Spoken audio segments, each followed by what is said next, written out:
प्रतिबोधितां भगवता नारायणेन स्वयं व्यासेन ग्रथितां पुराणमुनिना मध्ये महाभारतम्। असतो मा सत्कमय तमसो मा ज्योतिर्गमय मृत्योर्मा अमृतं गमय आविराविर्मयेधि रुद्रयत्ते दक्षिणं मुखं तेन मां पाहि नित्यम्. May the divine lead us from the unreal to the real, from darkness to light, from death to immortality. May the divine consciousness fill our hearts and protect us. So we shall resume our reflection on the Gita. To briefly summarize what we have seen up to this point, we saw how the first chapter sets the background, how it is Arjuna who does most of the talking in the first chapter, setting out his reasons for why he does not want to fight.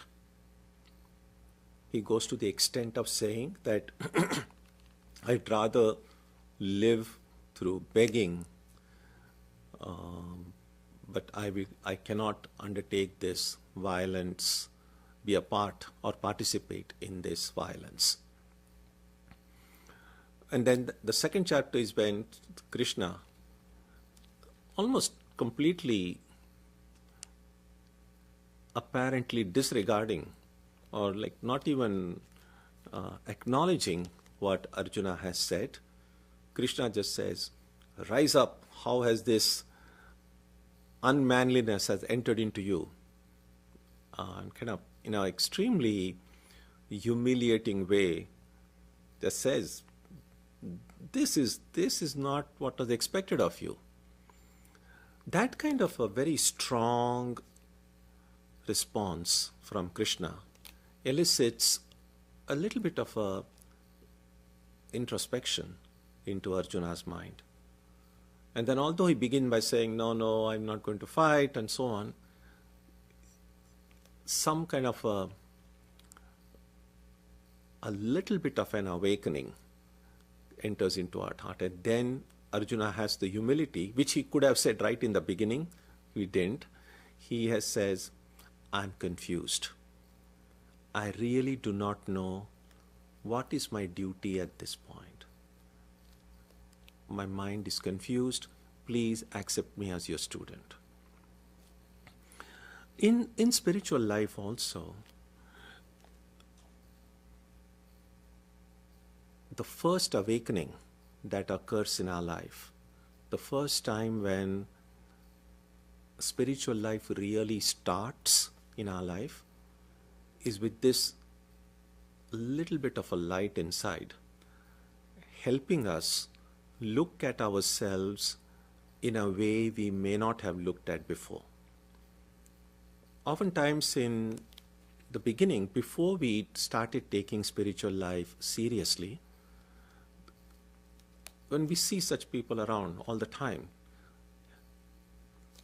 they have answers to everything. They are sure about everything. They just know exactly what they want to do. They know exactly what this world is about. They have no doubt whatsoever. And one might think, isn't that a great thing to be so confident? Well, I mean, in general, it's nice to be confident and good. But there will be occasions in life, as it happened in Arjuna's life, when Arjuna was not a coward. He was an extremely confident, smart, intelligent, accomplished person. But this moment of crisis came on the battlefield, and all that confidence just melted away. And finally, we just find him begging and saying, I'm confused. So sometimes the kind of bravado and confidence that people show in daily life is not necessarily always the sign of strength. In fact, often it can be a rather pathetic attempt to hide their inner insecurity, inner weakness, to kind of have this extremely confident exterior. So don't be misled by how people look from outside. That is why sometimes they say appearances can be very deceptive. And so that first light is when we begin to look within and say, no, there is a lot that I do not know. I may know a lot of things about in the field that I specialize in, but some of the basic things about life itself. What is the purpose of life? Why are we here? Does life have any goal? And we might discover that I do not know anything about it. That is when spiritual life can begin. That is when we'll have the humility to say, I'm a little bit confused. I do not know. I need guidance. I need help. I need support. At that moment, when Arjuna makes that admission, Krishna's teaching begins. And we saw in this huge section, the first preliminary section of the second chapter, how Krishna begins right away by describing the nature of the Atman, the nature of the self. Again, we have already seen how the Krishna's teaching begins, seems somewhat disconnected from Arjuna's problem. And we also saw in our earlier reflections how the identity that I carry is so central to how I think, to how I behave, to what my attitude toward work is, to what my attitude towards other people is. Which is why Krishna begins right away by speaking about the true identity, which is what the Atman, the spirit, is. We also saw how, although that those passages seem to be descriptive of the nature of the Atman, a more careful reading with attention will reveal that Krishna is not speaking about some kind of an Atman residing somewhere. It's not a description about something or some principle or some whatever. It's a description about who I am. It's a description about my own nature. So when Krishna says the Atman is imperishable, when I read that passage, I don't have to think, oh, the Atman is imperishable. No, I am imperishable because I am the Atman. So when we reread those passages and put it in the first person, what apparently seems like a very description suddenly comes to life, because then it's about me, it's about who I am. So as a part of the homework, I had said that we could try to put the essence of those first section of that chapter into a first person. And last week I had even provided one sample of how that first person reading might look. So after having told Arjuna that this is the nature, this is your identity as the Atman, the next thing would be, how do I attain it? Take a look at verse number 39. Esha te abhihita sankhye buddhir yoge tvimam shrunu buddhya yukto yaya partha karma bandham prahasyasi. The wisdom of self-realization has been declared unto you. Hearken now to the wisdom of yoga, endued with which, O son of Pritha, thou shalt break through the bonds of karma. So, whenever Krishna uses the word yoga, in general, so don't take it as a very rigid rule, but oftentimes when he speaks about yoga, it usually means karma yoga. So, the knowledge of the self has been given up to this point, and then verse 39 he says, I've given you that knowledge, now I'll show you how to attain that knowledge. The main obstruction to the attainment of that knowledge is what he says, karma bandham the bondage of karma. And so then in the next few verses, he describes the path of karma yoga. Because it is karma yoga that will purify the heart, that will remove the bondage of karma.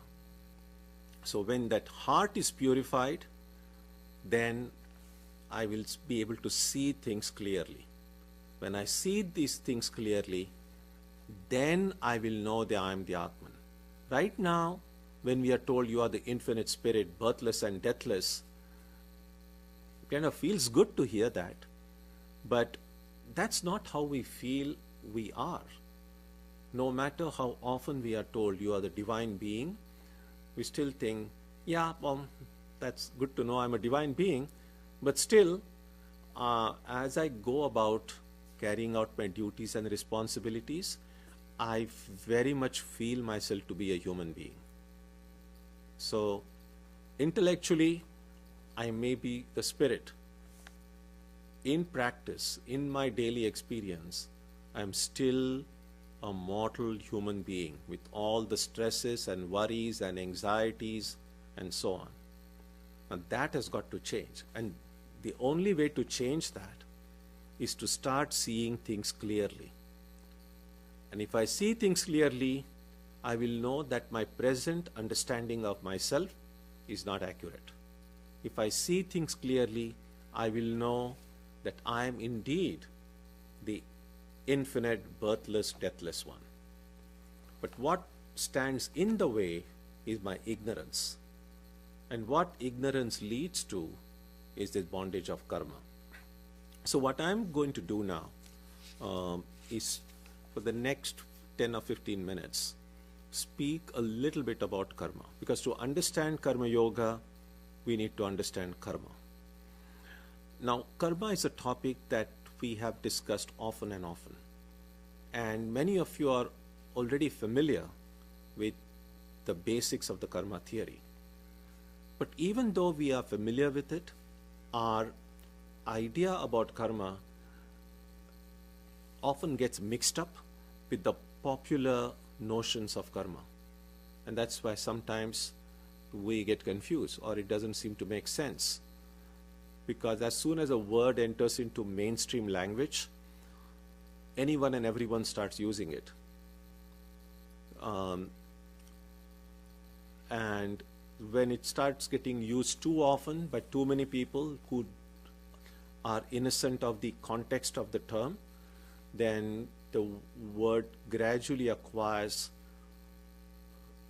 newer connotations, newer meanings, and gets oftentimes distorted from the original context in which that word emerged. And therefore, while it's fine to use karma in whatever context you wish to use it, when we understand karma while thinking about the Vedantic worldview, we need to understand it exactly as it is. So, before I go there, take a look at verse number 47. That's one of the very well-known verses, often quoted from the Gita. Karmanye vadhikaraste ma phaleshu kadachana ma karma phala hetur bhur ma te sangostva karmani. Thy right is to work, but never to the fruits thereof. Be thou not the producer of the fruits of thy actions, neither let thy attachment be toward inaction. So you can work, but don't ask for the results of work. So this is the, so why are the results of work a problem? Why is karma itself a problem?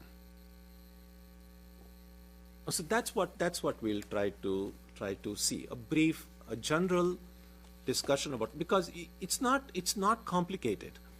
It's quite simple, but we need to keep it simple, because sometimes we make simple things complicated because we don't see them in a clear way. So with the clear eyes, not through any distorted lens. First of all, karma is a theory.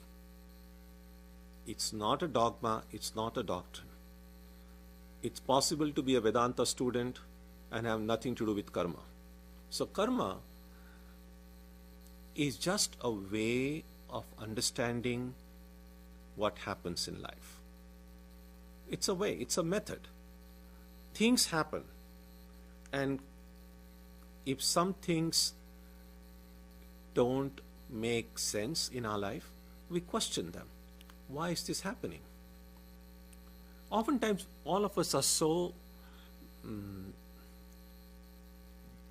I guess instinctively, are self-centered in some ways. So why is this happening to me? But also objectively, why do things happen to people? And one natural human instinct is, when good things happen to people, people generally don't question it. It's like we are entitled to all the happiness and joy. But if some painful things happen, then we say, why? Why should this happen? Or why should this happen to me? Or why did this happen to somebody else? And if we are able to find a cause for it, then we are saying, okay, this is the cause, this was the effect. But oftentimes we are not able to find the cause, and then things seem bizarre. So what do? All of the life that we see, our own life and the lives of people around us, how do we understand how and why things happen? I mean, one basic question would be, why am I even born? Science or biology can tell us how people are born. The how, the when, the what, these questions a knowledge of science can help us solve. But why? There is no way to know why. And if we don't know it, we can at least speculate about it. And we might say, well, what is the use of speculation? Because it cannot be proved one way or the other. That's true. But if we can have a theory which will answer not only that question, but all related questions, and seem to make sense if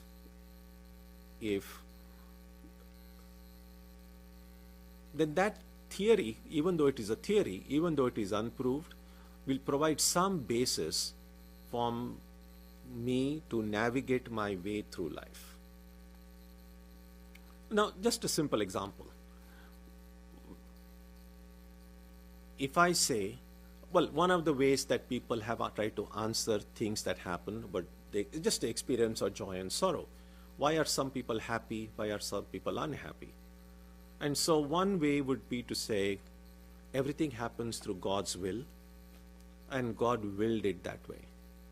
Now that's problematic, obviously, because, well, people who are happy will have no problem. But if someone is suffering and painful, that person can really ask, why would God will that I should suffer? Why? What have I done? Doesn't God love me as much as God loves these other seemingly fortunate ones? So that goes against our idea about God being a loving presence, that God loves us all equally. Another way to answer that would be, who can understand divine will? Who can understand why God does it that way? Now that's really not an answer. To say that, well, who can understand God means saying, I really don't know.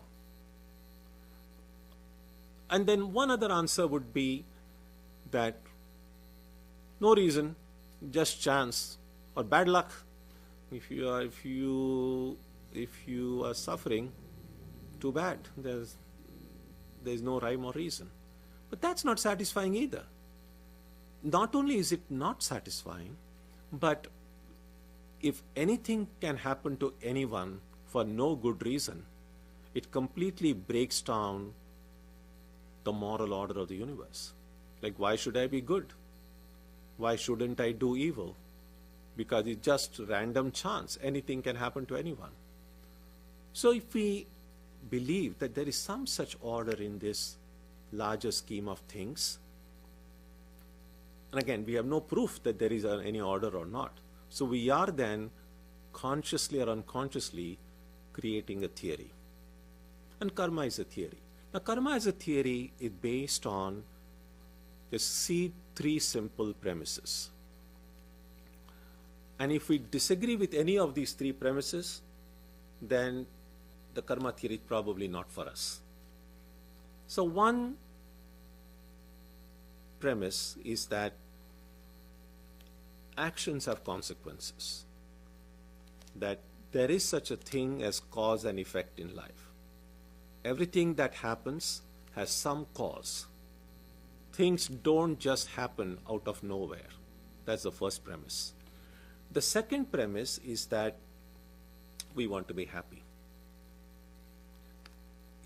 It will be difficult or almost impossible to find a person in their right minds who will say, I just want to be miserable.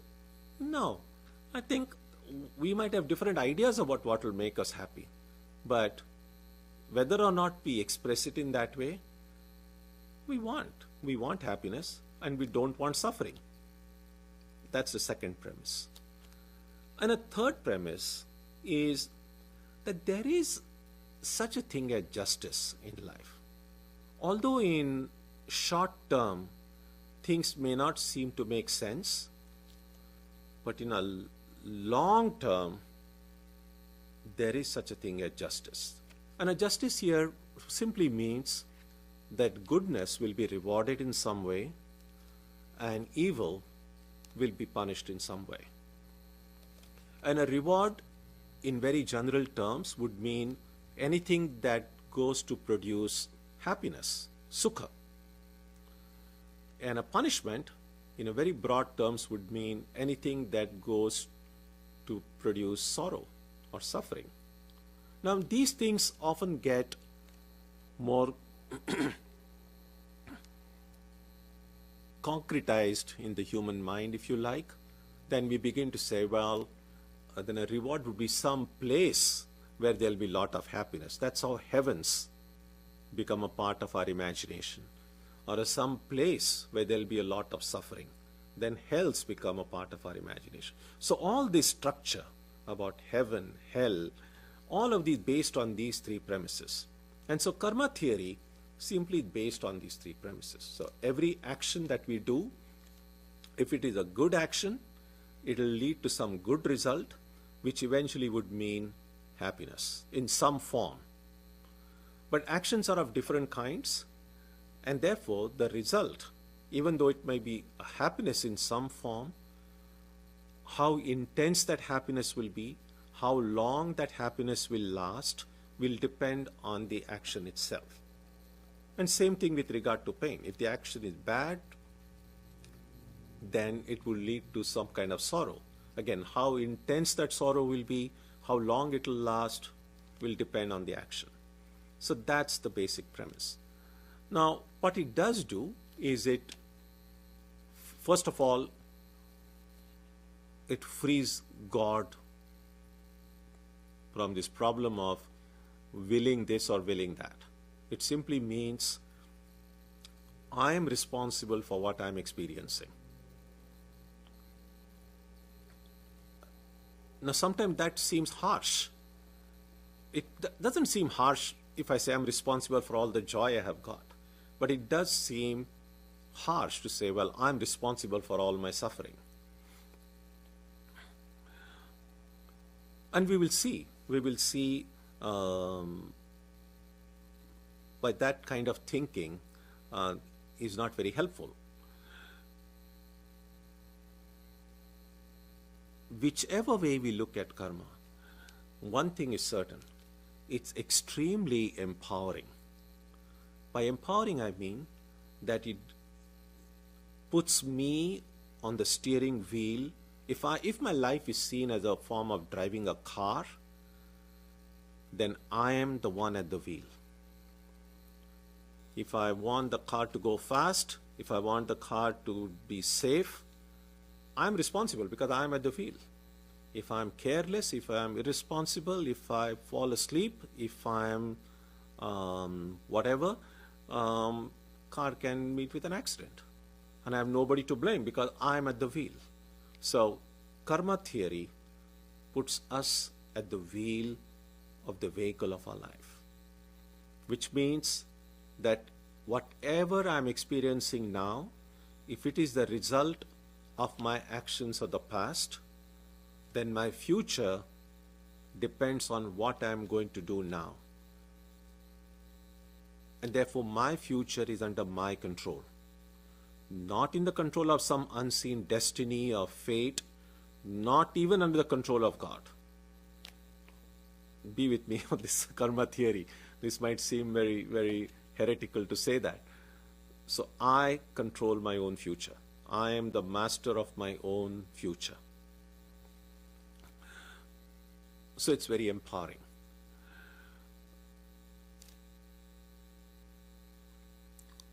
Again, to kind of put it in a very compressed way,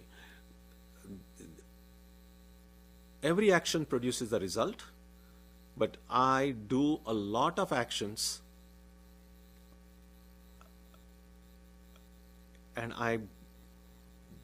there is not enough time to experience the results of all those actions. In other words, think in terms of just money, for instance. So if there's a certain amount I may earn a salary every month. Now, if I'm not able to spend all of that income within that time period, then my balance is going to increase. Because I earn a certain amount, I'm able to spend a little bit, but something remains. And then next month I earn some more, and then something remains. And so my balance is going to increase, which is, when you think about it in terms of dollars, which is not a bad thing if my balance keeps on increasing. But when you think in terms of karma, every karma I do, think in terms of karma dollars. Like every karma I do, depending on what the nature of that karma is, it is going to produce some sukha or dukkha, some joy or some sorrow. Every time I experience joy or sorrow, I'm spending my karma dollars. That's oftentimes called the karma phala, the results of work. So one side, I'm earning karma dollars by doing good or bad actions. On the other side, I'm spending the karma dollars by experiencing joy and sorrow. At the end of the life, my income is always more. And so now what happens to this karma which is yet to give its results, and now time to die, the body is going to now fall. And that is how the idea of a rebirth is directly connected with the idea of karma. So this unfinished karma then leads to the next birth. Because that karma has to be worked out. It's like a bullet that has left the gun has to go. You can't like say, okay, you shoot a bullet. It sounds terrible with the things that are happening in the world today. So anyway, bear with me. So after you have shot the bullet, you throw the gun. Now because you've thrown away the gun or destroyed the gun, the bullet doesn't get destroyed. The bullet will go and hit the target. So if I have done the karma, then that sukha or dukkha, that joy or sorrow has to come. And if I die before that, then that joy and sorrow has to come somewhere, sometime, which is why then one gets another body. That's how the idea of karma is directly related to the cause of my birth. So why are we born? I am born to experience the results of my karma balance from my earlier births. Now theoretically, if I say, okay, the best way then, okay, first of all, one might say one thing else. Why is being born a problem? I think when everything is going fine, it doesn't seem to be a problem. In fact, Death seems to be a problem. Like, well, I have to leave all this and go. On the other hand, how many people can we find truly in life who can touch their heart and say, I have no problem of any kind? Neither at the physical level nor at the emotional level, no problem. I am the happiest being on this planet. Now, there are people who say that. But if you kind of just probe inside, it will be difficult to find anyone who can say, I'm the most satisfied person. It's not about saying it, it's about, and what we will see, what the Gita's teaching is, that only one who has become truly enlightened, that is what the second section of this book, which speaks about the person of steady wisdom, Sthita Prajna, is the one, only such a person can say, I have no problem. But short of that spiritual enlightenment, nobody can say that. As long as I am identified with this body, whatever happens to the body seems to be happening to me. If the body is ill, I feel I'm ill. I need to put on a mask when I go out. Social distancing is only between bodies, not between the Atman. But still, social distancing is necessary today because we are identified with the bodies that we are occupying. And so as long as I'm identified with the body and mind, the limitations and everything that goes along with it belong to me. And so therefore, as long as I'm attached to these finite things like body, mind, ego, I cannot truly be happy. I might have glimpses of happiness. I might have bits of happiness here and there. But that happiness will always be punctuated by sorrow and suffering. That's what our life is. Just look at your life up to this point. Sure, there have been great moments of joy, great moments of fun and happiness. There have been also moments of pain, sorrow, suffering, dejection. And they seem to go, they alternate. So there are good times, and then there are bad times. And then there are good times, and then there are bad times. There are good times. So it's like we go up and down with the wave. And someone might say, that's fine with me. Well, so long as it's fine with you, be happy going up and down in life. And what the karma theory says is that that up and down will never end. Because I'll keep on doing more and more karma. I cannot live without karma. And I'll keep on producing the results. In order to produce the results, in order to experience the results, I have to take birth. When I take birth, again I'm going to do more karma. It's a vicious cycle.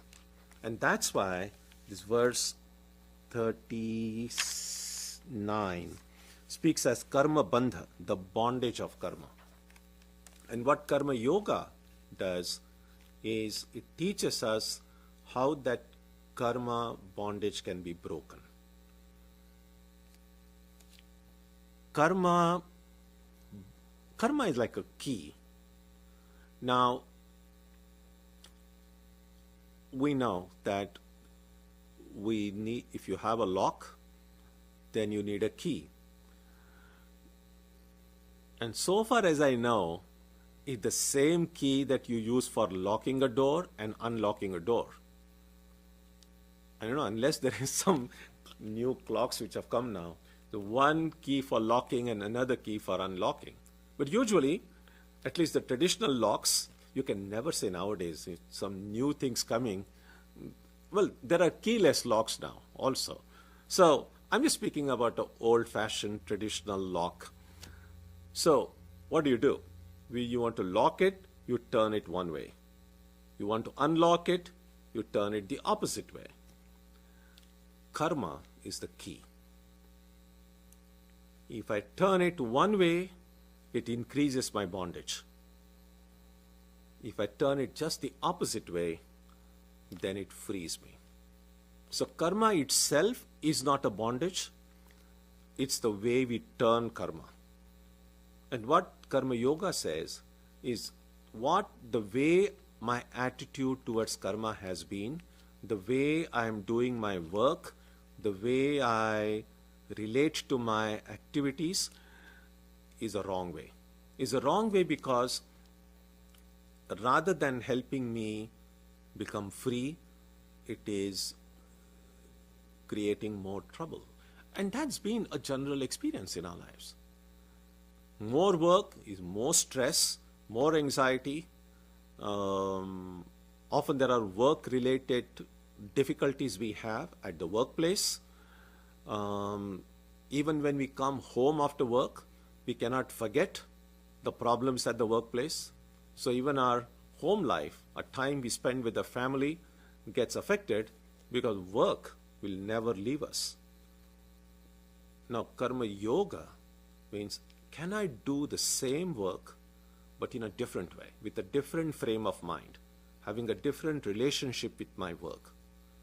If I can do that, then the same work which up to this point was producing so much stress and worry and anxiety, the same work, if I do it in this different way, will in fact bring about a lot of freedom in my life, will bring me a great joy in my life, will bring me that greater clarity in my heart by which I will then know I am the Atman. That the body and mind are just layers over me, but in fact I am the Atman. So that in a nutshell is what the karma theory is and what Krishna is teaching Arjuna. That now that's the great, Arjuna is on the battlefield. This is, karma is very much involved. Krishna is telling Arjuna, do your duty. And carrying out the duty in that context means going and fighting that battle. Now that fighting, that activity, Krishna says, if you do it well, if you do it correctly, that will give you the clarity which you will know you are the Atman. All the confusion in your mind will go away if you are able to do the work in the way it ought to be done. That's the middle section of the second chapter. And the last section, which we will see next Sunday, will be when a person carries out this karma or practices karma yoga in this way, purifies their heart, understands, not just understands intellectually, but actually experiences their true nature as the Atman, and then become enlightened. How does such a person live? How does such a person move? How can we recognize a person who has become enlightened? That will be the concluding section of the chapter. So the first section was about the nature of the Atman. What we saw today is about how to attain that clarity of the mind, to attain the Atman. What we will see next week is what will happen when I succeed in my attempt. When I become enlightened, what kind of a person I will be when I become enlightened. But that next week. So what we will do now is take a 5-minute break. And if you have any questions, you can post them. And then after 5 minutes, we can take a look at some of these questions. I'll try to answer as many as I can. Please try to keep your questions as short and to the point, so that we will have time to answer many questions. And don't ask very complicated questions. Ask me some simple questions. All right?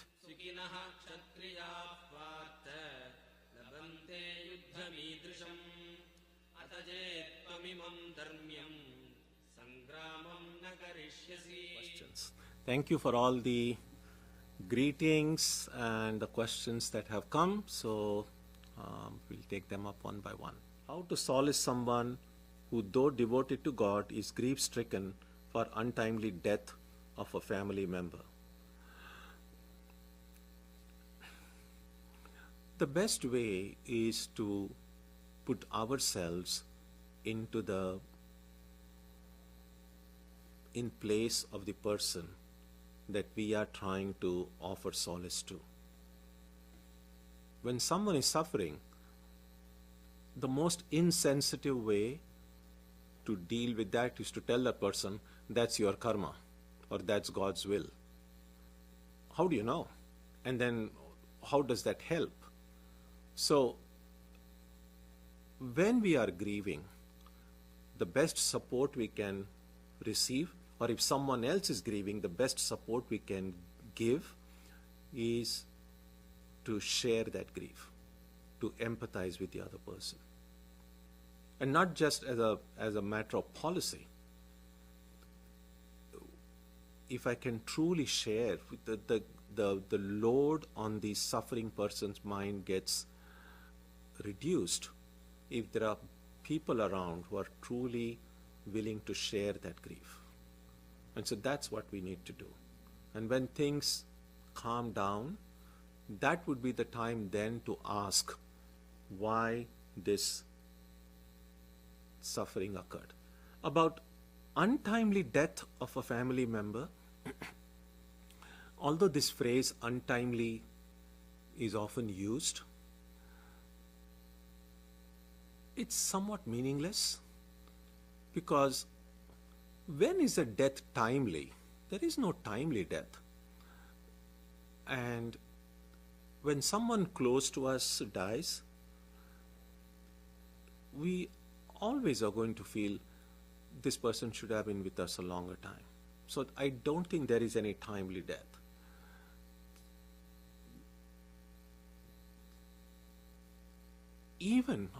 Think about it this way. One might think that, well, when a person is very old, that might be a timely death. But there is no such rule. People die at all ages. So, and no one has really guaranteed that, although oftentimes in general it is said, Shatayur vai Purushaha, the human being's lifespan is 100 years. There is no guarantee that anyone will live up to that, or less than that, or more than that. So, therefore, untimely death is, although again, it's a very common usage, if you think about it, it probably doesn't mean much. It's just that what it can do, especially about in matters of death, because it is so uncertain, because none of us knows how much time we have, we recognize the preciousness of life. We recognize that every moment we have with a loved one is a precious moment. And therefore, rather than waste that time of association in frivolous things and matters and talks, we can use it in a more constructive, healthy, positive, fulfilling way. So that would be a lesson that we can see, especially in the times in which we live, when the pandemic has already claimed so many lives and continues to do so, even every day that passes. This can be a big eye-opener about the fragility of human life and the preciousness of it, and how we need to value the presence of every human being in our midst. What to speak of those who are very close to us.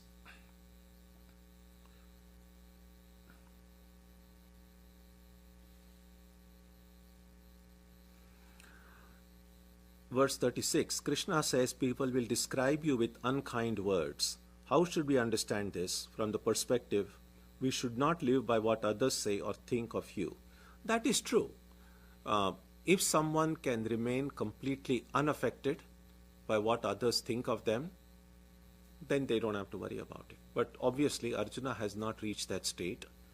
And I would imagine many of us too. We do care what people think about us. If someone totally didn't care what people thought about them, they would not have a mirror in there at home. Why do you need to look in a mirror? Because essentially, we don't see ourselves. It's other people who see us. And if we don't care what other people think about us, then you don't need a mirror at all. So anyway, that's kind of a frivolous way of saying that when we become enlightened, when we become sthita prajna, we probably wouldn't care. But until then, people do. Yeah. In verse 33, Krishna mentioned dharma and honor. Could you elaborate on how a Vedanta student should understand dharma? Dharma, it's a big subject. I think we probably could this topic will come up again. I mean, in this chapter itself, Krishna speaks about swadharma. So dharma is a topic that will come, and we will discuss it in future talks.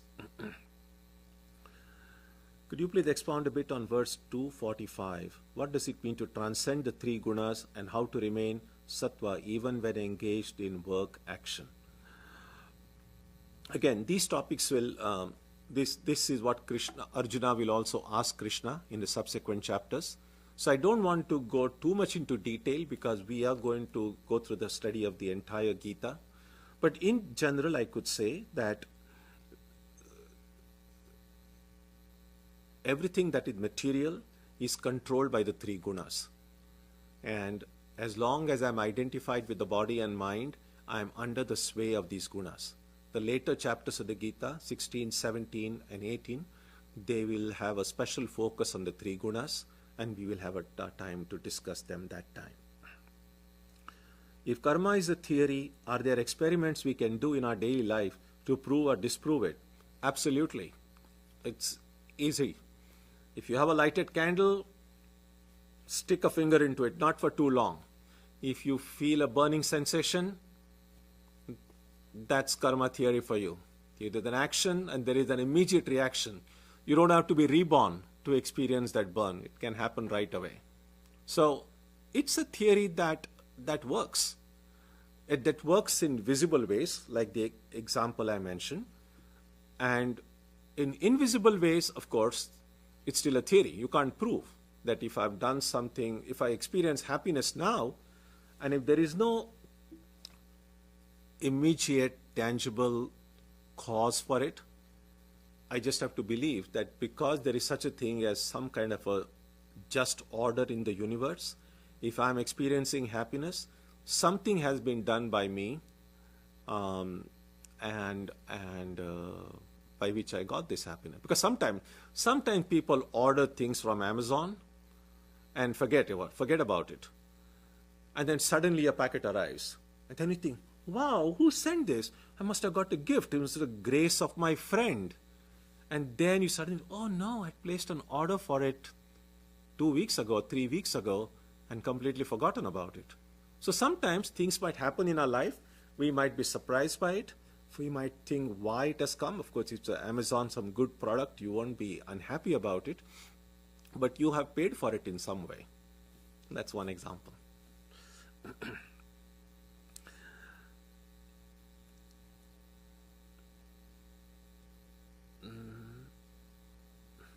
Okay.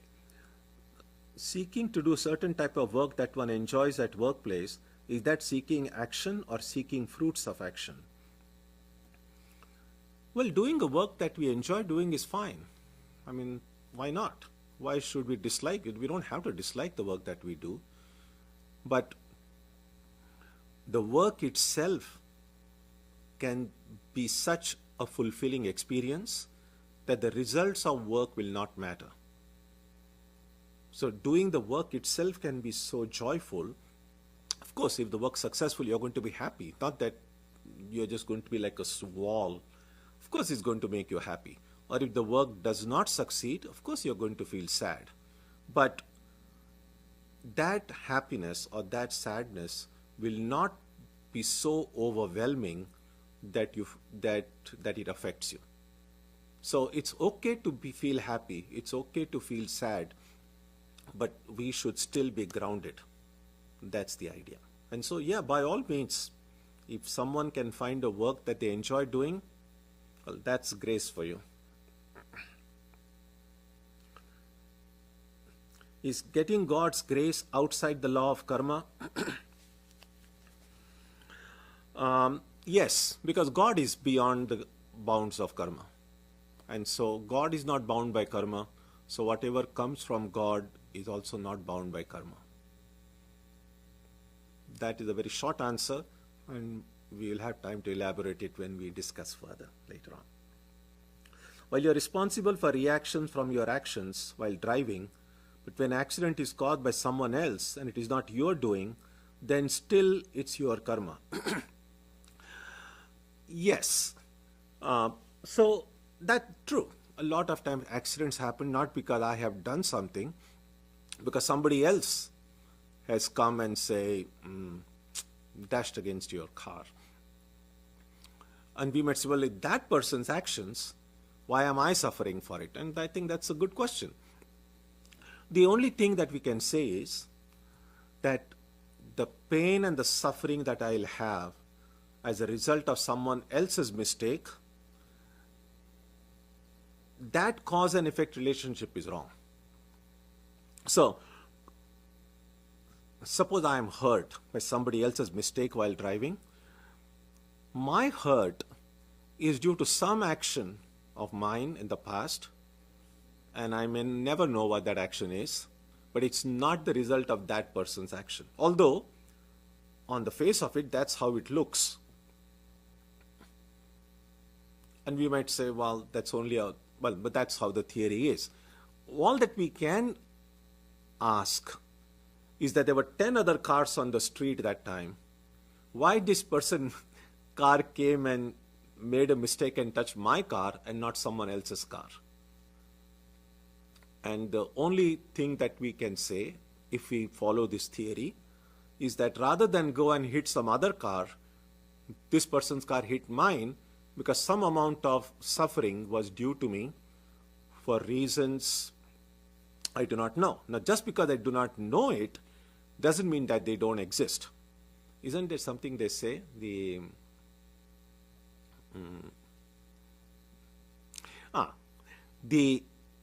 absence of evidence is not the evidence of absence. So just because I don't know what the cause is does not mean that the cause is not there. Think about it.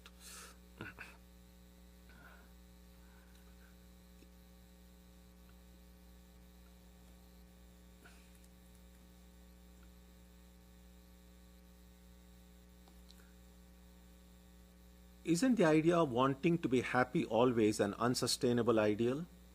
Instead, should we not welcome, accept both positive and negative emotions as we experience life? True. I mean, that's exactly what Krishna teaches when he, I think it is the 12th verse of the 2nd chapter, Matras parshastu kaunteya shitoshna sukha dukkhadaha. The heat and cold, the ups and downs of life, that you bear it patiently without being affected by the ups and downs, which is what you are saying about welcoming both. Well, yeah. So one can accept the good and bad that happens as being, this is just what life is. And there are a lot of people who do think that way. And that attitude can be sometimes helpful to not get affected. Either way. Not wildly celebrating when good things happen and not bitterly getting depressed when bad things happen. And that is a good attitude to have, of course. In fact, if we have that attitude, we are going a little bit closer to acquiring that clarity of mind to know that we are the Atman, to remaining unaffected by the external ups and downs of life. Within karma theory, then, it seems that there is no way to get out since our account only continues to increase. Yes, karma can never be, think about it this way, that if I say I'll stop working, so no more income, I'll just go on spending that I have. Eventually my balance will go to zero. Unfortunately, in karma that doesn't happen. we cannot not do things. Like sometimes sometimes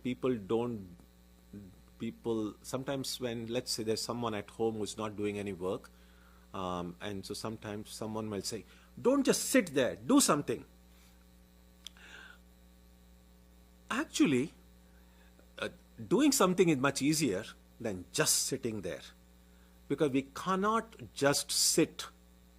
Physically, even if you're just sitting in one place, the mind is still wandering, and that's activity. So it's impossible. As long as we are identified with the body and mind, it's impossible not to be, let me see, the two negatives. It's impossible to do nothing, or it's impossible not to do, okay, forget it. It's, we cannot not work. They will be always active. And that's why karma will always be done. So yes, so therefore it can never end by experiencing. The only way to end it is to set it on fire. And it can be set on fire through what the Gita will describe as the fire of knowledge, the knowledge that I am the Atman, not just the intellectual knowledge, the experience that I am the Atman. It can be set on fire through God's grace. It can be set on fire through any number of ways, and Gita will discuss it in the subsequent chapters. So long as the cycle of birth and death continues to account for accrued karma, Atman passes across several lives before it is truly elevated and finds moksha. At the end of current life, the imperishable Atman leaves sthula body. Rather, sukshma body, which is mainly our acquired samskara tendencies, stay with the Atman till then. Yes, the sukshma sharira, which means really the mind, the intellect, the ego, the senses, and the memories and the samskaras, all of this together is called the sukshma sharira, the subtle body. And that will remain with the Atman. So therefore, the problem really is not this gross body. Because whether we like it or not, it's going to go away. It's much, much more perishable than the mind. It's the mind that's the problem. And the mind being so subtle, so fine, it lasts much longer. Now take any of these in your computers or stuff like that. The hardware oftentimes needs more fixing, and the hardware can eventually crumble. But the software has a much longer shelf life than the hardware. So you can look upon, it's not a very good analogy, but you can kind of look upon the subtle body as that subtle part which lives much longer. In fact, it's the subtle body that produces the continuity, that provides the continuation from one life to the next. How to separate our essence, the sense of Atman, from the karma, the work that we do? What about people that define themselves by the work they do? People who define themselves by the work they do are affected by the work they do.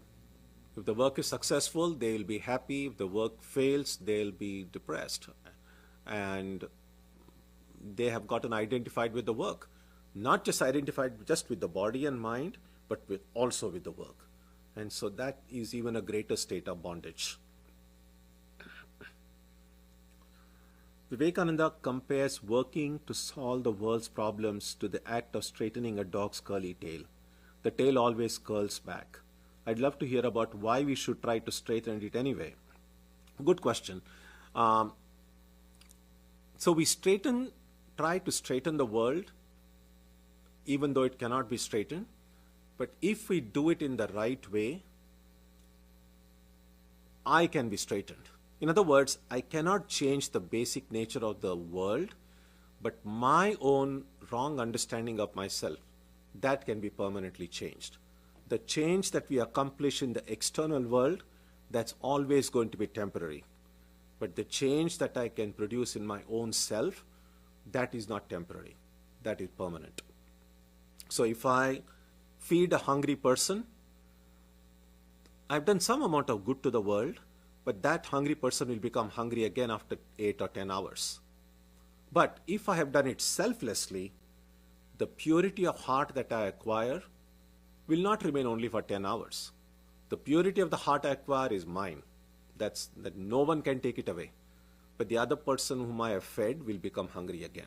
So what we do to the world will be temporary, but what I can do to myself will be permanent. And that is why Karma Yoga can change me, but cannot change the world. Which is why we need reformers in every generation, in every country, to kind of keep this world machine working. It needs constant fixing. And if we try to fix it well, we will get fixed permanently, but the world will continue to. While all the verses in the Gita are important, some verses have weightage than others. Is there a text which highlights the important verses in the Gita? Find out for yourself. We don't need to be. See, you read the Gita. If you find some verses speak to you, if they are important, read them more often. But I don't see any point why someone else should tell you this verse is important and this is not. I think every one of us need to make an independent study, and we might find in it things that others may not find. So even all this reflection that I am trying to do on the Gita, do not take it as a very definitive final statement on the Gita. These are just the thoughts that come to my mind. This is what, when I read the Gita, this is what I get. It's not necessary that when you read the Gita, this is exactly how you should see it. Maybe when you read the Gita based on your life's experiences, you might get a different lesson from it, which is fine, which is not in any way less valuable than what lesson someone else will get. If the Atman is identical across all beings, what is the thing that is reborn? This thing that is reborn must be shared only between some beings. Well, what is reborn is the Atman identified with that body and mind. So the body and mind itself is material. The Atman itself is spiritual. So the Atman on its own is never born, so there is no question of it being reborn. The body, which is simply dust, also cannot be born. But it is kind of a combination between the two, which gives the appearance of birth and death and rebirth. So it's just the seemingly impossible meeting of spirit and matter. Karma Yoga will free me and I'll be enlightened. Which way do I turn the key? The yoga way. So there is a term called roga in Sanskrit. Roga means a disease. So if I turn the key the wrong way, then work becomes a disease. So workaholics, people who like work all the time, they're not necessarily karma yogis. That's a kind of a disease with them. But if I turn the right way, then it becomes yoga. Rather than getting me more attached to the perishable material world, it frees me and takes me nearer to God. And there is a whole chapter later on Karma Yoga. We'll be able to discuss it more often there. In the theory of karma, are we solely responsible for all the circumstances of our lives? Or is there a consideration that others' karmas may also be imposed on us? No, the circumstances of our lives are not the result of karma. So this is important to remember. The result of karma is only my own happiness or sorrow. That's it. But what circumstances come, that's not the result of karma. All that we can say is, if life follows the path of least resistance, then we can say that nature perhaps puts us in circumstances that will be most congenial for me to receive the kind of karma results I'm due for.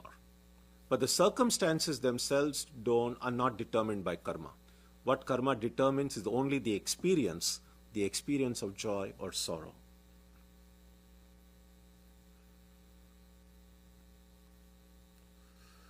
Is work transformed into Karma Yoga simply based on my inner attitude toward it? Does the attitude of surrender have to be present in your mind and heart constantly while performing work, or once? I think generally Again, this will be discussed in detail when there is a chapter on Karma Yoga later on. But it's good to know that in the beginning, at least when we begin the work, at the beginning we can think of God, we can offer the results to God, we can, whichever way one wants to look upon the activity. We can either do work, do good because it's good to do good, it doesn't involve a theistic idea of God there. On the other hand, if someone has a devotional attitude, one can say, whatever I do, all my knowledge, skill has come to me through God's grace. So before I begin my work, I pray to God and say, I offer it to you. And then when that particular activity ends, then I can do it once again at the end. So these 2 points, beginning of activity, the ending of activity, these are the 2 times I can do it. Now, during the work, if there is a respite, if I remember, I can mentally make an offering. Doesn't even take 1 second. Now, sometimes the work, I might get so engrossed in it, I may not remember it at all during the work, which is okay. But let me make it a habit to remember at least in the beginning and in the end. And once that becomes a habit, we will discover that invariably, even while working, some part of our mind will just remind us, send us a small tweet saying, remember God. That's about it.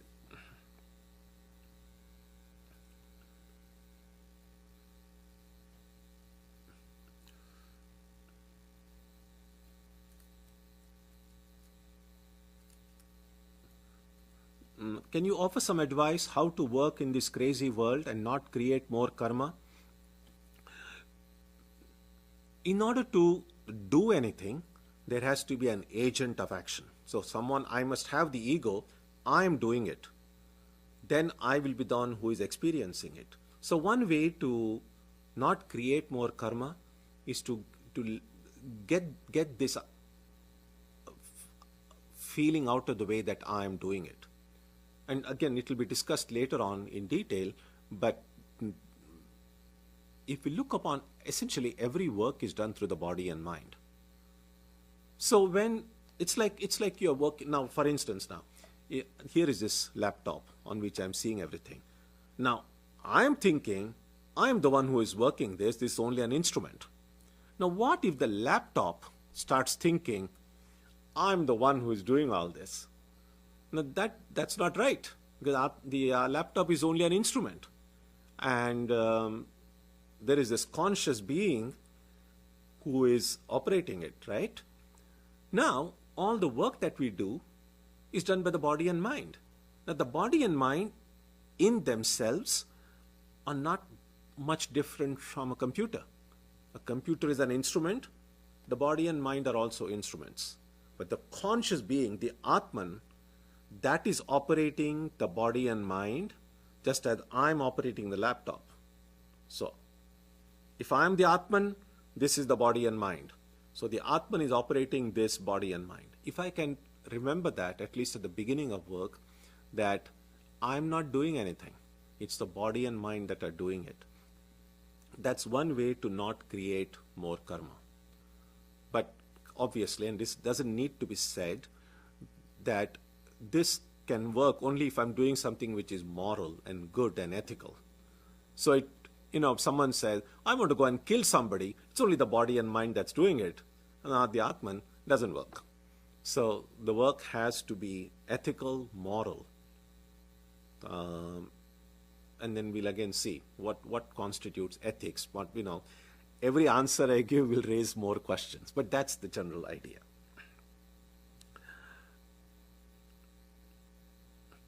There are times when you want to change, correct things you have done as part of your karma. How do you do that? How do we all remove a bit of Duryodhana in us and become more like Arjuna? Just through practice. Everybody makes mistakes in life, and if we are able to identify the mistake, then we resolve to say, I will not make this mistake again, because that which is done has been done. You cannot undo it. You have to face the consequences of our past actions. But I can learn from my past actions. If I recognize the mistakes I have made, then I will resolve never to make that kind of mistake again. So that's the only way the Duryodhana part within us can be destroyed and become more like Arjuna. Yoga Vasishta appears to question cause and effect. I understood you also saying that law of karma is a useful theory to mold our life, not compulsory. Yeah, it's not compulsory, of course. The thing is, if karma theory doesn't make sense, we must have some alternate theory which is more satisfying than karma theory. And if we can find a theory that is more satisfying, then you don't need a karma theory.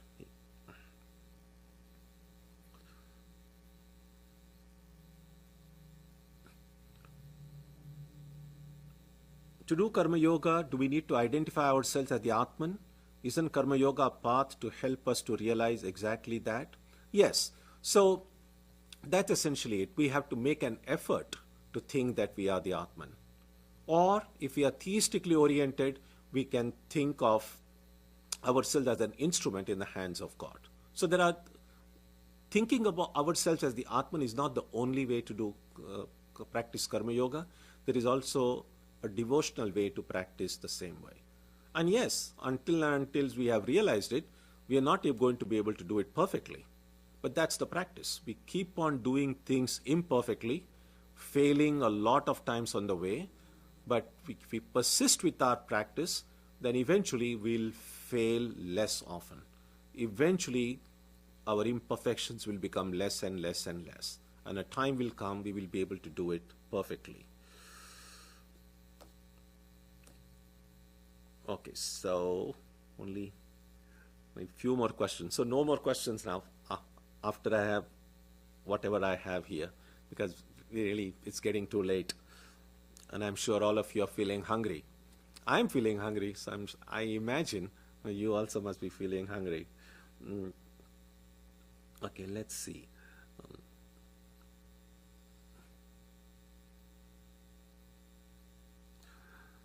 How one may determine their karmas in life when having a teacher like Krishna is in question?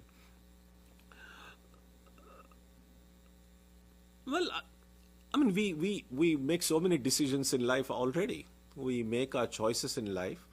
And so depending on the skills that we have, the knowledge that we have, the opportunities that we have to make the best use of them in life. And in case we have doubts and in case we are confused, the way Arjuna was, then we can take the help of people around us whose judgment we trust. And that's essentially what a family is for, what a community is for, what teachers are for. So it's good to have a network of people around us whose judgment we trust. And so there is something that we don't know in life. One should have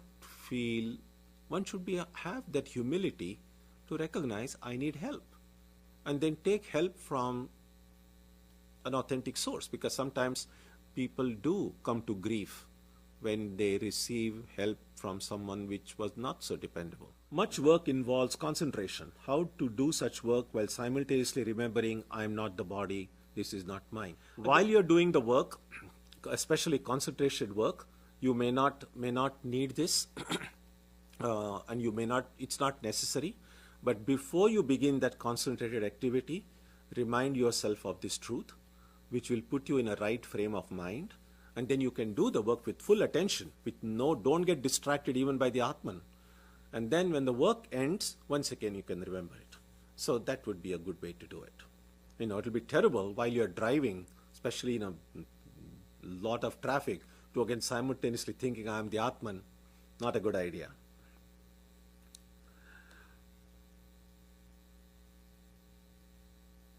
All right, so I want to believe in the theory of karma because of the benefits, but I don't always think it's correct. You said it's not necessary for a Vedanta student to believe it. Say more. No, not necessary to believe it. If you can find an alternative theory which is more satisfying than karma, go for it.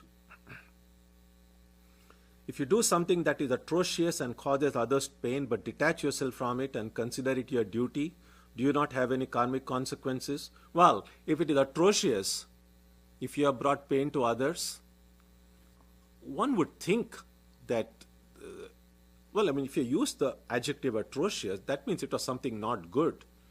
If it's not good, then you have to suffer for it. But if you have done something, for instance, now sometimes when a surgeon, after the surgery, it can be extremely painful, but the surgeon will not be punished for it because the intention was to actually help the other person. So again, it's not just what happens, but the intention behind it, that is also important. And finally, the last question. Will people with good karma in this birth be born again? Yes. As long as we have a karma balance, we will be born again. One final thought. All this rebirth, etc., that we are talking about,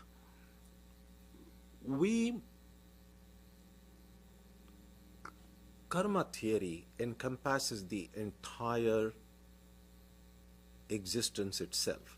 So don't limit it only to this particular planet Earth. We know we are not as great as we think we are. The planet Earth, only even within our planetary system, is a pretty insignificant planet. The sun, the brightest object known to us, is a pretty insignificant star in our own galaxy. There are unimaginable number of galaxies. We are not even a particle of dust. So when we think about a rebirth, again, I don't have any proof for this. All that I'm saying is, one doesn't have to limit ourselves into thinking we're going to be born again here in this planet Earth. We don't know. Well, maybe, maybe not. I don't have any answers. But so, if you have good karma, all that we can say is you will be born in some good place where you will experience the rewards of your good karma. Where that place is, whether that place is heaven or this or that, I have no idea. But that's the general principle.